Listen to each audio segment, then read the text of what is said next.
Okay, welcome back to episode 1, part 2 on emotional attachment theory. So we talked about in our last segment about the problem is actually simple, meaning the problem is big, but the solution is actually simple, and that is about reestablishing the connection. So it's about basically getting emotionally reattached. And in Hold Me Tight, Sue Johnson has some conversations that you have with your significant other to help reestablish that connection. And the categories, I'll just give them to you really quick, are, see if this helps you, but the first conversation is to recognize, she calls them demon dialogues, but there's basically 3 demon dialogues that we tend to get into, and recognizing, another word she uses is the dance. So recognizing the dance that we get into, or that pattern. Another way to say it would be a pattern that we follow when we get triggered or when we feel a threat to our emotional attachment connection. So not feeling safe, not feeling like we can trust, or that they're there for us, or a combo of those. So anyways, when we feel that threat come up, then something happens. We go into basically usually a pattern that we will follow over and over and over again of trying to reestablish that connection, but remember, in an unhealthy way that actually doesn't work and creates further disconnection. But she calls them demon dialogues, and I think that's a great name for it because they are not helpful.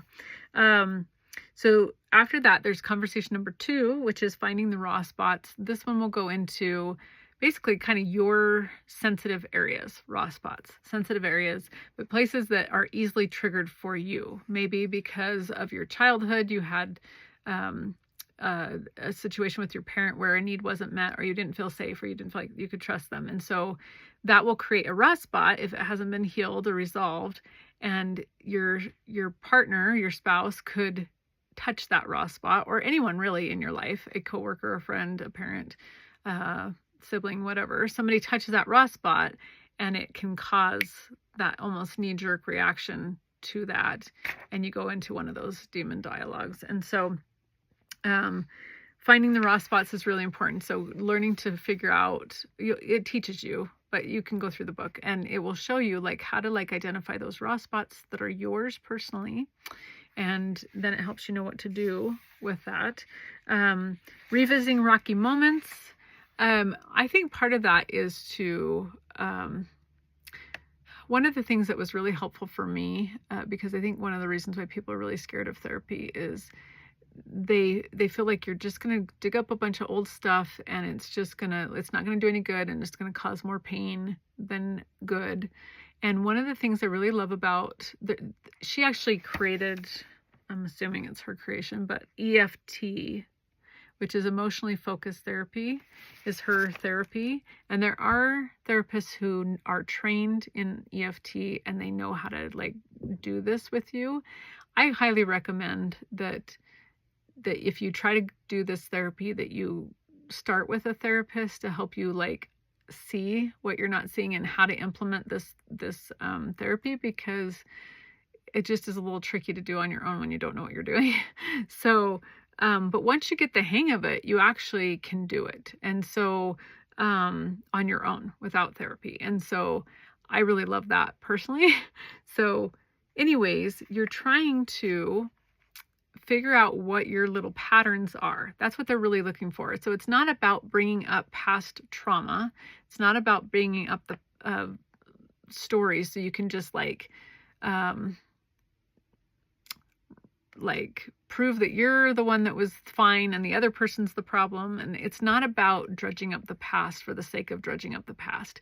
It is about finding your patterns, or your dance that you do, your demon dialogues, whatever. It's about finding those so that you can see what your pattern is, so that you can recognize when you're going into it as a couple, you can recognize that you're going into it and catch it faster, so that you can stop it in its tracks and do something different. And the something different is establishing the connection, reestablishing the connection that was lost, because that's what it's going to boil down to, is you have disconnected emotionally, and that is what is most threatening to us. And so these conversations are to help you reestablish that connection, see the pattern, recognize what you do and why it doesn't work, and what to do instead. That's the whole point.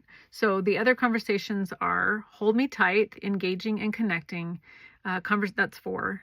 Conversation number 5 is forgiving injuries. Conversation 6 is bonding through sex and touch. So obviously that's for marriage, for couples. Conversation number 7 is keeping your love alive. So basically, it's how to work through the process, but in a way that is actually helpful. And this specific therapy has a very high success rate, even with couples who are on the verge of divorce.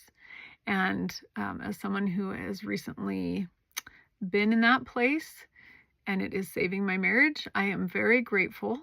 And so I wanted to share that because I feel like people need to know this. Like, it's so simple and yet so profound and yet doable if people are willing. You have to, a big piece that is so challenging, I think is going to be the biggest challenge for most people, is you have to be vulnerable. And that is scary when you've had trauma in your marriage or in your relationships with some, people you care about that you want to try to work that through with. It's really hard to be vulnerable. And it does require vulnerability. And as someone who's been working on this and doing this, and my spouse is doing it, I cannot even tell you how powerful it is and worth it is to go through the steps and be vulnerable and be honest with each other, probably for the first time in your marriage, to be truly honest with how you're actually feeling, what's behind the trigger, what's behind it, and letting them know, actually, I just need you. And when you do this, it scares me and I feel like we're not going to be close or whatever. Like, being vulnerable is actually the answer. And it is scary. But I will tell you that 27 years of marriage, I am now closer to my spouse than I have ever been in 27 years of marriage. And I feel like we are healing so quickly. It's crazy. Like, 27 years of hurting each other, that seems like a lot of baggage, right? And we are healing and moving forward so quickly. It's actually stunning to me. It's miraculous to me. And it's a simple therapy.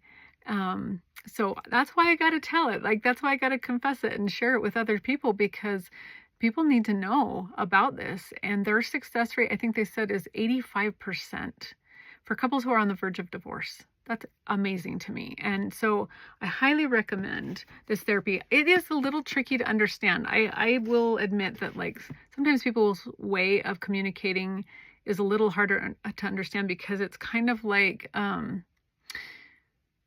you kind of need to see it, or you need someone who knows what it's supposed to look like to help you understand and make the connection of, oh, this is how I do this.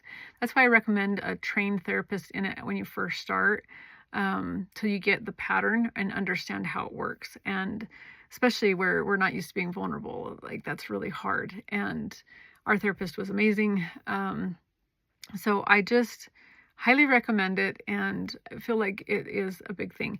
Now I'm going to lead into, really quick, my next segment, which is episode 1, part 3, and I'm going to talk about validation. This is another huge key, and there's validation is in this, but there's other resources I feel like that teach it so much more clearly and succinctly, and give lots of examples and visuals, and I'm a visual learner, so I like that. So I'm going to share some more resources that I have found incredibly helpful with the validation side of, it's all vulnerability, but the validation piece with building deeper, emotionally healthy connection to others. So I'll do that in the next segment. Thanks.